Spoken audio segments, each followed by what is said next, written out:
जावेद नामे की ये 42वीं नज़म है। शुरू में अल्लामा इकबाल उन हजरात जिनसे वो मिले थे, अल्लाज, गालिब और तायरा, उनके साथ जो लम्हे गुजारे थे, वो कहने लगे कि ये मेरे ज़िंदगी का सरमाया है।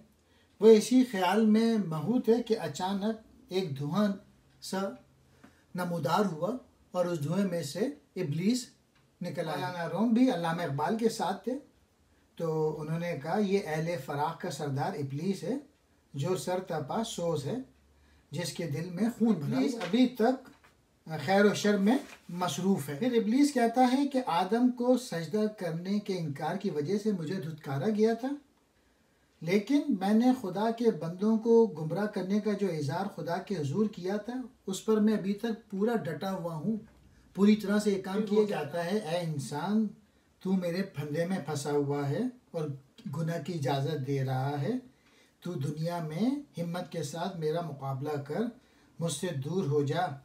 जब मैं बहकाऊँ तो बहकावे। आखिर में वो ऐलान करता है कि मैं अपनी फतह से इस कदर गमगीन हो गया हूँ कि अब मैं आपके पास बदला लेने आया हूँ। मैं तुझसे ऐसे शख्स की तलाश करता हूँ जो मुझे झुटलाने की हिम्मत करे। मुझे कोई ऐसा नेक आदमी चाहिए जो मेरी गर्दन मरोड़ दे, जिसकी नज़र मेरे जिस्म में लर्ज़ा तारी कर दे।